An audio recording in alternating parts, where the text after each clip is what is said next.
up with ideas. I'm the highest in the room. Ini tentang perkembangan sistem operasi open source. Pengertian, open source adalah istilah untuk software yang kode programnya disediakan oleh pengembangnya untuk umum dan dapat dipelajari cara kerjanya, diubah atau dikembangkan lebih lanjut serta untuk disebarluaskan. Apabila pembuat program melarang orang lain untuk mengubah dan atau menyebarluaskan program buatannya, maka program itu adalah open source. Meskipun tersedia kode programnya, open source merupakan salah satu syarat bahwa suatu software dikatakan free software. Free software pasti open source software, namun open source software belum tentu free software. Salah satu contoh free software adalah Linux. Kemudian contoh dari open source software adalah FreeBSD.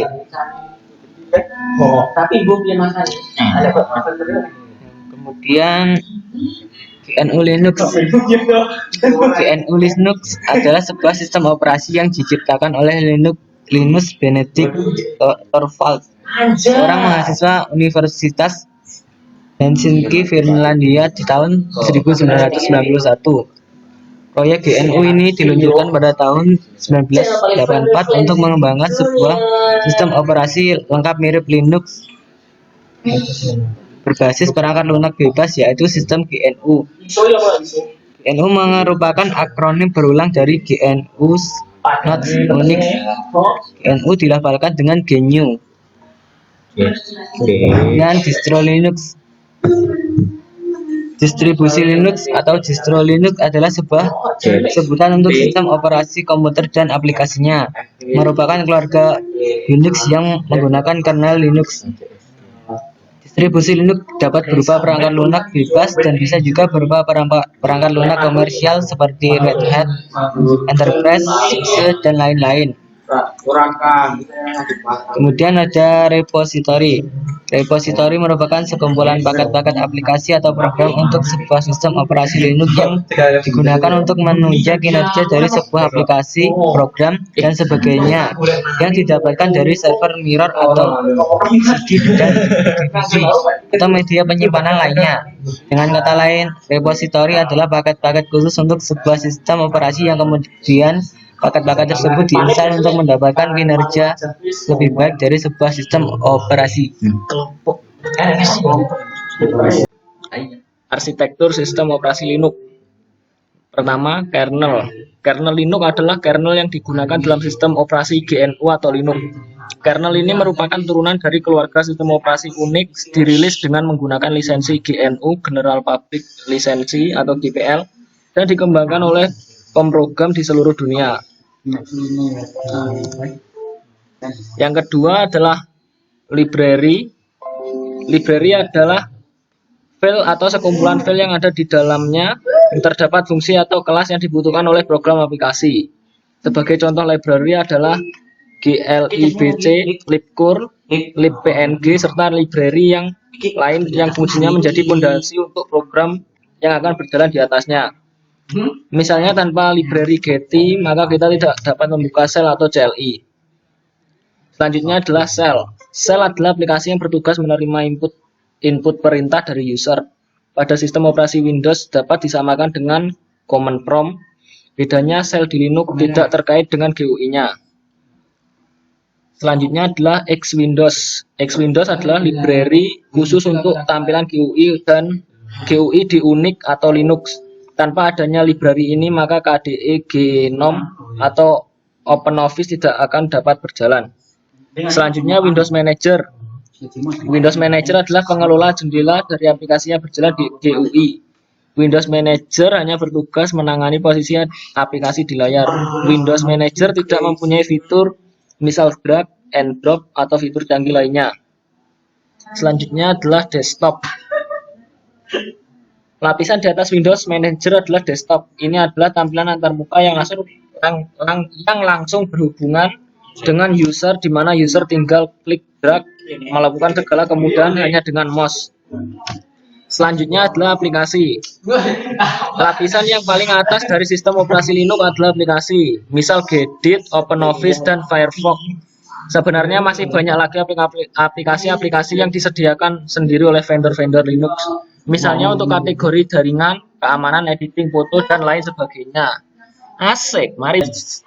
Selanjutnya yaitu nomor 3, penjadwalan prosesor. Tipe penjadwalan A. Penjadwalan singkat bertugas menjawab akumulasi pemroses di antara proses ready memori utama. Penjadwalan ini dijalankan setiap terjadi pengalihan proses untuk memilih proses berikutnya yang dijalankan. B. Penjadwalan jangka menengah. Setelah eksekutif selama suatu waktu, proses mungkin menunda sebelum eksekusi karena membuat permintaan layanan, masukan atau keluaran. Memanggil suatu sistem call, proses-proses tidak dapat membuat suatu kemajuan menuju selesai sampai kondisi-kondisi yang menyebabkan tertunda hilangnya. Agar suatu memori dapat bermanfaat, maka proses dipindahkan dari memori utama ke memori sekunder agar terjadi ruang untuk proses-proses lain. Kapasitas memori untuk terbatas untuk sejumlah proses aktivitas pemindahan proses yang tertunda dari memori utama ke memori sekunder disebut swapping. Proses mempunyai kepentingan kecil saat itu sebagai proses yang tertunda, tetapi begitu kondisinya yang membuat tertunda hilang dan dimasukkan kembali ke memori utama dan inti. C. Penjadwalan jangka panjang. Penjadwalan ini bekerja terhadap antrian batch dan memilih batch berikutnya yang harus dieksekusi. Batch biasanya merupakan proses dengan penggunaan sumber daya yang intensif, yaitu waktu proses memori, masukkan atau keluarkan. Proses-proses ini prioritas rendah digunakan sebagai pengisi agar proses sibuk selama periode aktif job-job interaktif rendah. Meskipun tiap proses terjadi dari suatu yang terpisah, namun ada kalanya proses tersebut butuh saling berinteraksi satu proses biasanya.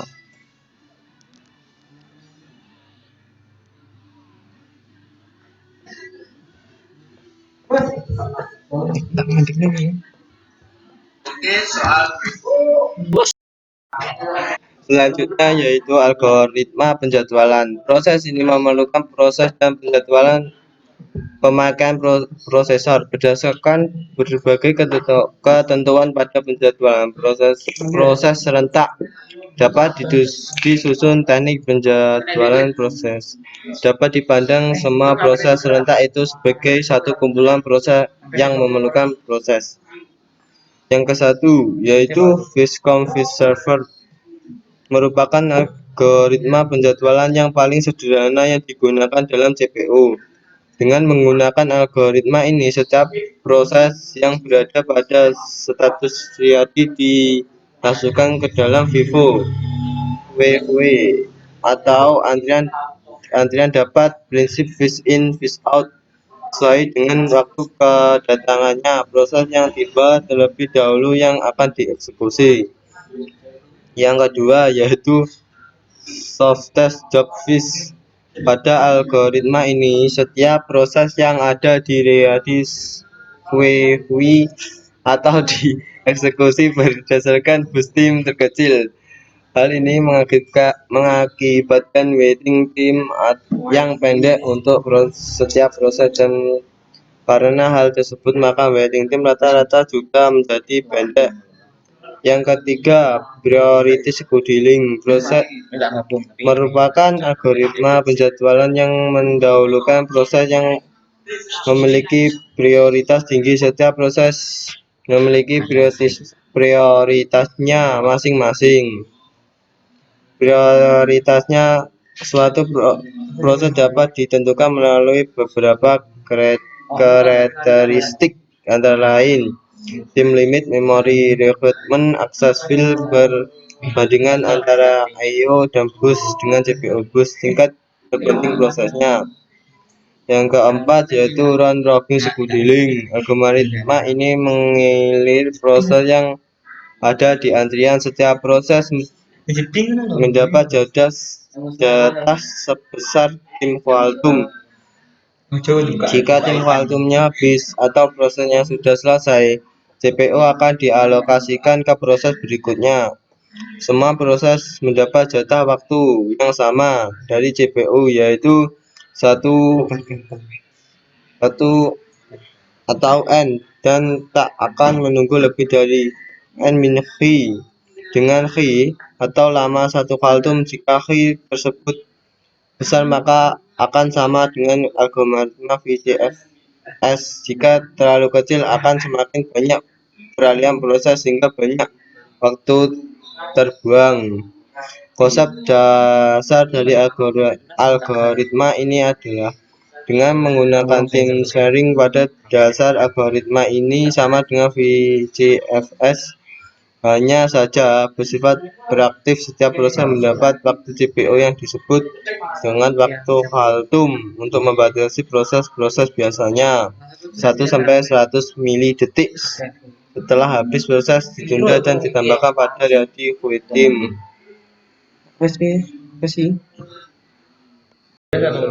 Manajemen memori.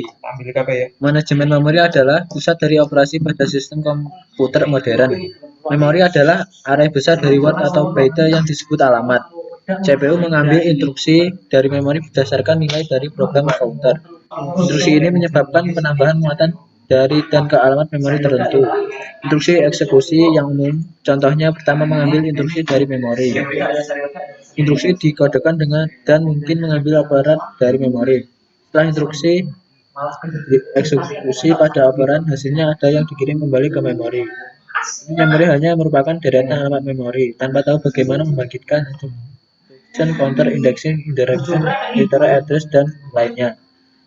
Atau untuk apa instruksi atau data. Karena itu, kita dapat mengabaikan bagaimana alamat memori dibangkitkan oleh program. Yang lebih menarik bagaimana deretan alamat memori dibangkitkan oleh program yang sedang berjalan.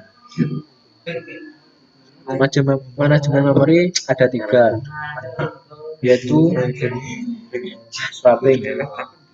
Sebuah proses harus berada di memori untuk dieksekusi. Proses juga dapat ditukar swap, sementara keluar memori ke breaking store dan kemudian dibawa kembali ke memori untuk melanjutkan eksekusi. Breaking store berupa disk besar dengan kecepatan tinggi yang cukup untuk meletakkan kopi dari semua memori Mac untuk semua user. Sistem juga harus menyediakan akses langsung ke memori Mac tersebut.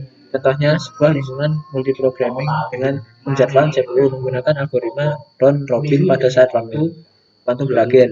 Manajemen memori akan memulai untuk membuka proses yang baru selesai keluar, menukar proses lain ke dalam memori yang dibebaskan sebagai batas Lalu, alamat logika dan alamat fisik. Alamat yang dibangkitkan oleh CPU disebut alamat logika, logical address, di mana alamat terlihat sebagai unit memori yang disebut alamat fisik, physical address. Tujuan utama manajemen memori adalah maksud meletakkan alamat fisik. Hasil skema waktu komunikasi dan waktu peningkatan alamat pada alamat logika dan alamat fisik adalah sama, tetapi hasil skema waktu peningkatan alamat waktu eksekusi berbeda. Dalam hal ini, alamat logika disebut dengan alamat logical address. Gabungan dari semua alamat logika yang dibangkitkan oleh program disebut ruang logical address space. Gabungan dari semua alamat fisik yang berhubungan dengan alamat logika disebut dengan ruang alamat fisik, physical address space.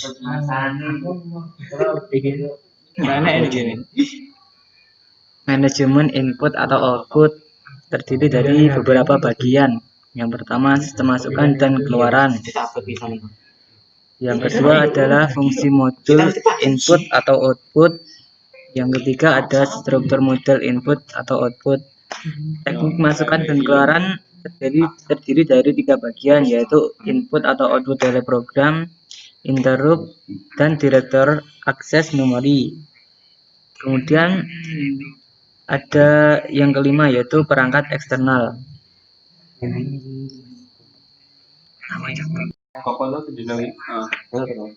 Booting dan Linux Unit Process.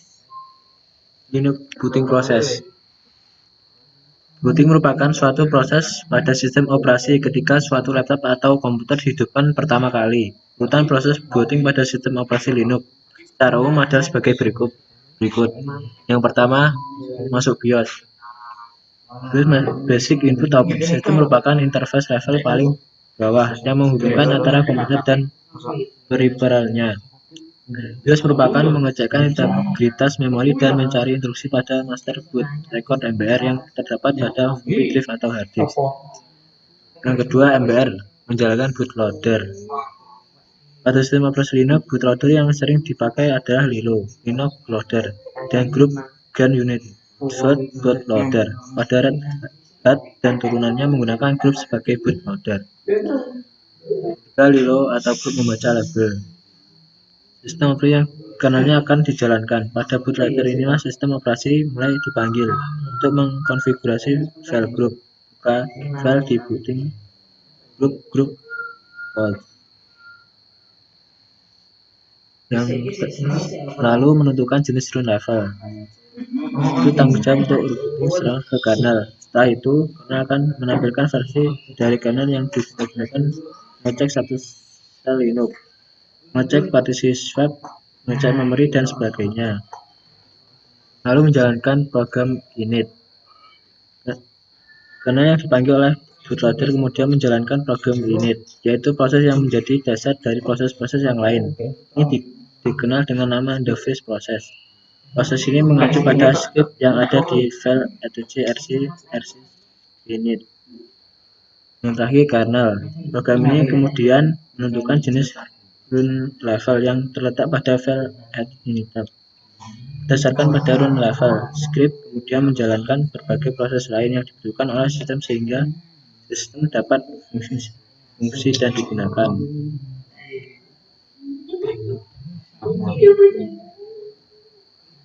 Nah, yang ketujuh, partisi dan sistem file pada Linux. Nah, partisi adalah pembagian dalam format hard disk. Ini adalah pembagian secara logik, bukan secara fisik, sehingga dapat mengedit dan memanipulasi partisi untuk berbagi tujuan web. Nah, sistem operasi bagi menjadi tiga, yaitu partisi primary, partisi extended, dan partisi logikal. Nah, partisi primary merupakan partisi utama pada sistem operasi Linux. Partisi primary pada Linux tidak seperti Windows yang hanya mengizinkan satu partisi primary. Akan tetapi, partisi primary pada Linux dapat dibuat sampai 4 partisi sekaligus. Yang kedua, partisi extended merupakan partisi perluasan untuk mengatasi kekurangan pada partisi primary.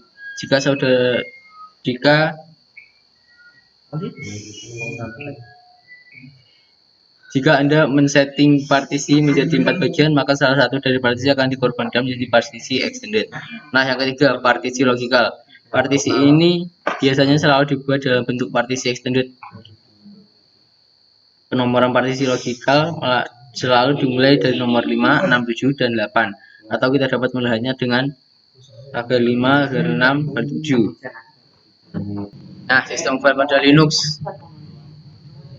Sistem file pada Linux tersusun atas direktori yang sudah tersusun secara hierarki dengan direktori utamanya root atau dikenal dengan root directory. Nah, direktori lainnya adalah direktori var, direktori bin, direktori dev, direktori etc, direktori mnt, direktori user, direktori admin, direktori home, direktori iib, direktori tmp, dan direktori bc. Instalasi sistem operasi metode clean install. Metode clean install merupakan suatu metode untuk menginstalasi sistem operasi yang baru, di mana sebelumnya pada suatu komputer belum terdapat sistem operasinya. Langkah instalasi sistem operasi Linux metode clean install. 1. Menyiapkan DVD instalasi Linux Debian 7.0.2 atau Debian WC. 2. Masuk ke menu BIOS, kemudian mengkonfigurasi agar visbooting dari CD atau DVD-ROM. 3. Memasukkan DVD Linux Debian 7.0.2 atau WC. 4. Tekan tombol yang ada pada keyboard jika muncul tulisan boot from CD atau DVD. 5. Langkah berikutnya akan muncul pilihan seperti gambar, kemudian memilih grafik install. Seperti halnya dengan Debian ini, Squeeze, maka pada Debian WC juga memberikan 4 option pada saat halaman pertama proses instalasi, yaitu 1. Install, 2. Grafik, install, 3. Advanced option, 4. Help. 7. Langkah berikutnya adalah pemilihan bahasa. 8. Langkah berikutnya adalah pemilihan lokasi dan pilihlah lokasi other seperti gambar. 9. Pemilihan lokasi yang berkaitan dengan time zone dan sistem lokal. 10. Langkah berikutnya adalah pemilihan lokal configured. Langkah selanjutnya adalah menentukan konfigurasi keyboard. 12. Langkah berikutnya adalah mengkonfigurasi jaringan atau configure the network. 13. Langkah selanjutnya adalah mengkonfigurasi domain name.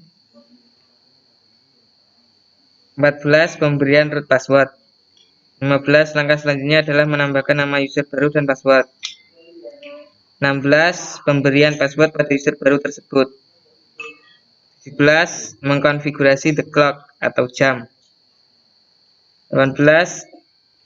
Mengklik continue pada langkah di atas, maka akan muncul halaman partisi hard disk seperti gambar. 19. Pada partition disk Debian 7.2.0 seperti pada gambar.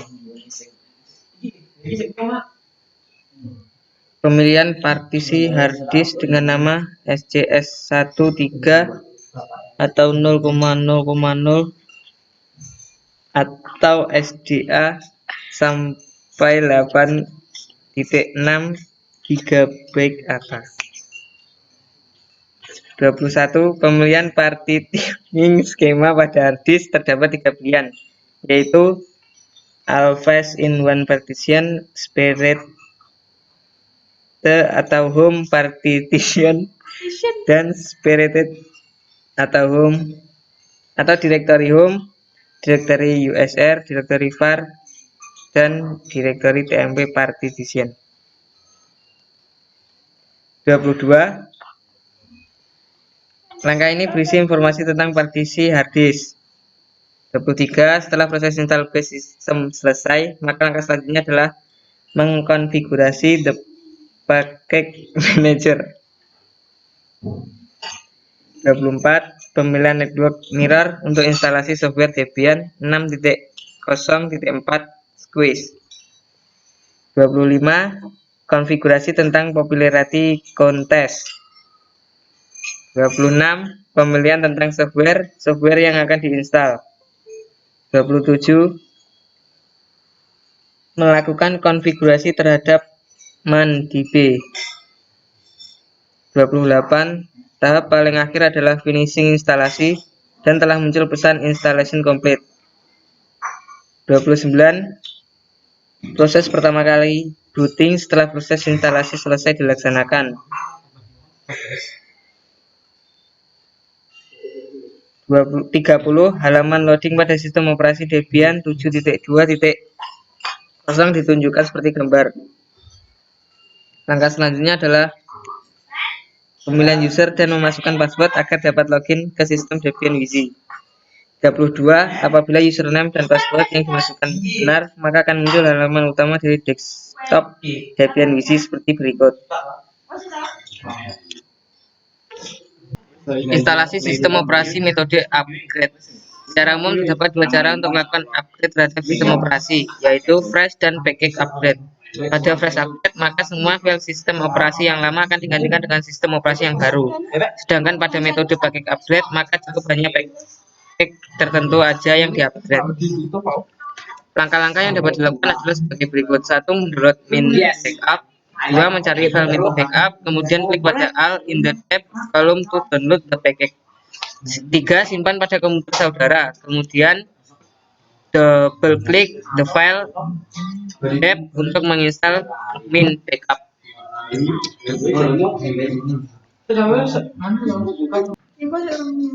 Apabila komputer dan disk dalam keadaan kosong, langkah-langkah mengatur partisi, yaitu ada partisi primary, partisi extended.